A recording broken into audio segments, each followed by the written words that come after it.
Police तहकीकात कर रही है, इसका मतलब जनक का मर्डर हो चुका है। ये तो तय है कि जनक तो डेफिनेटली मर गई है। तो फिर ये नूतन कौन है? सच में उसकी बेटी है क्या?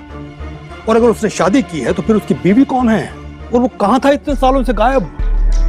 हम तो यही सोचते रहे कि वो मर चुका है, और अचानक से हमें पता चलता है कि हम जो करना चाहते थे उसमें हम नाकाम हो गए।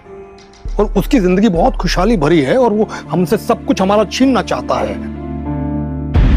हमारे दिमाग पे क्या गुजर रही है तुम समझ सकती हो? वो कहाँ रहते हैं? हमने ऑर्गेनाइजर से पता करने की बहुत कोशिश की, लेकिन उन्होंने ऐसे बिहेव किया जैसे हम उनसे मिल ही नहीं सकते। लेकिन हमने पता किया है वो कुछ और दिन इस शहर में रहने वाला है। सृष्टि, चांद और सूरज एक जगह एक ही समय एक साथ नहीं रह सकते। अगर उसे जाना है तो हमें रहना होगा, और अगर हमें रहना है तो उसे जाना होगा। सृष्टि, उसे जाना होगा। जाना तो आपको ही पड़ेगा गुरुजी। और अब सृष्टि शायद हवा का रुख ही बदल देना चाहती है। अब अचानक उसे वो ब्रिजभूषण पर वापस मेहरबान होना है, वरना वो बहुत बड़ा तमाशा खड़ा कर देंगे। उर्वशी के जिंदगी का सच अगर बाहर आया ना तो हम में से कोई नहीं बचेगा।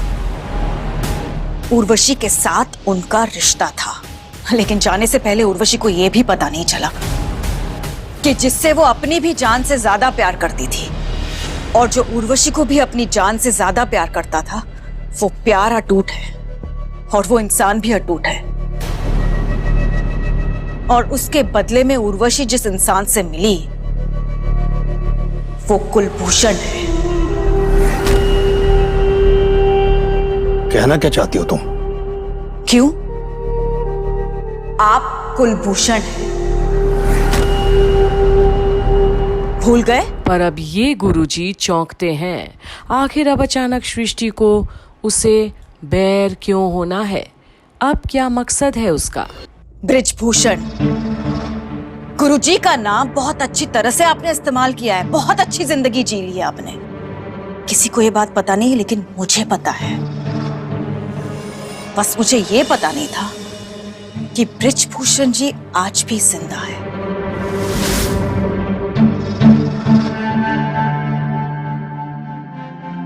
अब पता चल गया ना? तो कुछ नहीं, लेकिन हाँ कुछ सच है जो सवाल करने पे मजबूर करते हैं। इसलिए तो मैंने कहा मुझे रात भर नींद नहीं आई, इसलिए सुबह सुबह आपसे मिलने चली आई। और अब ये दोनों के बीच की गुत्थी को भी क्या सृष्टि ही सुलझाएगी, जहां कल का सच उसके सामने इस कदर खड़ा है। अब आपका यहाँ रहना बहुत रिस्की है गुरुजी। हाँ, यहाँ हमारा रहना रिस्की है, लेकिन साथ ही साथ तुम्हारा भी तो रहना रिस्की है, नहीं? मेरा? कैसे? मुझे तो सिर्फ एक सच पता चला है। सिर्फ सच ही पता नहीं चला, तुम भी इसमें शामिल हो। कैसे? मैं कैसे शामिल हूं? ब्रिजभूषण जी को मारने की कोशिश मैंने नहीं की थी। अपना नाम बदलकर मैंने ब्रिजभूषण का नाम इस्तेमाल नहीं किया है। उनकी दौलत, शोहरत, इज्जत मैंने नहीं छीनी थी। इतना ही नहीं, असली ब्रिजभूषण की बीवी के सामने मैं खुद ब्रिजभूषण बनकर नहीं गई थी। और अब एक के बाद एक सच सामने उगलती है सृष्टि।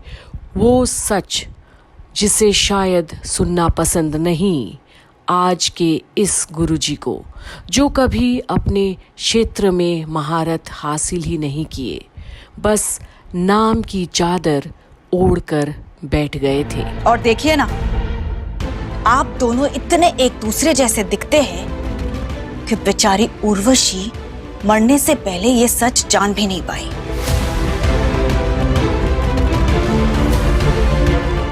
तुम्हारी बातों का मतलब समझ नहीं पा रहे हम। समझाती हूं। मुझे ऐसा लगता है कि कुछ दिनों के लिए आपको अंडरग्राउंड जाना चाहिए।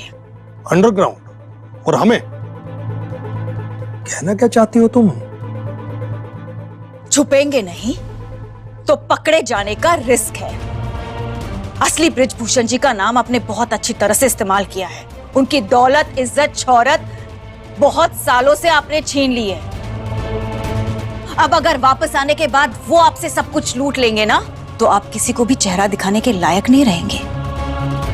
और वो इसी के लिए वापस आए हैं, वरना आमने सामने खड़े नहीं होते वो। और अब सृष्टि जो बातें डंके के चोट पर कह रही है आज अपने उस गुरुजी को, जो कल तक उसके लिए भगवान समान थे, अब वो भी चौंकता है। मतलब सारा काला चिट्ठा की गंदगी वो उसी पर थोप रही है। स्टेज पर सबके सामने आपकी आंखों में आंखें डालकर उन्होंने उस लड़की को अपनी बेटी कहा है, बिना डरे, बिना कंफ्यूज हुए। इसका मतलब वो सब कुछ जानते हैं, आप नहीं जानते थे।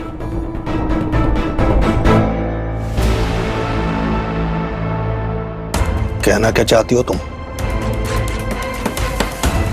Very clear. मैं ये कहना चाहती हूं कि आगे से सच का साथ दूंगी।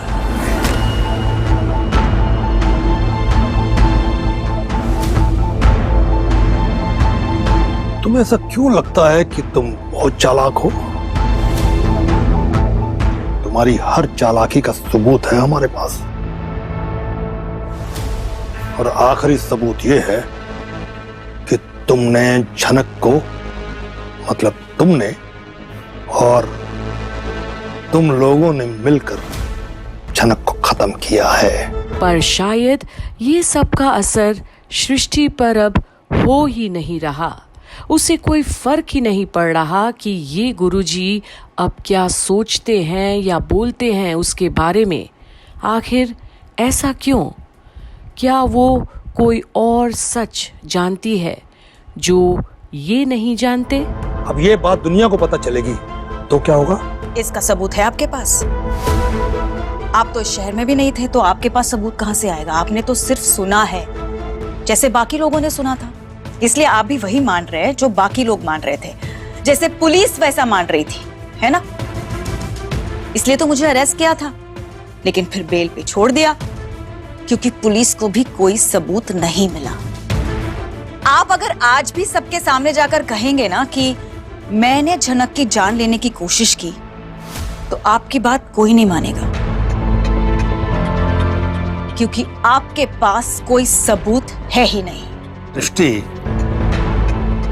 हम ये जानते हैं कि तुम सांप की तरह फन फैलाकर किसी को भी कभी भी डस सकती हो,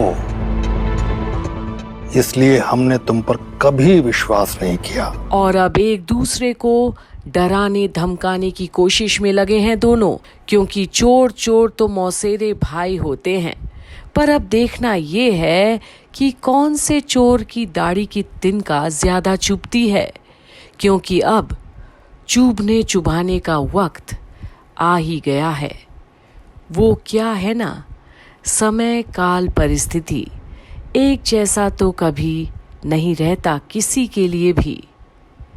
बने रहिए कंप्लीट बॉलीवुड पर आगे की सारी अपडेट्स के लिए कि आगे अब आखिर सृष्टि कौन सी चाल चलने जा रही है।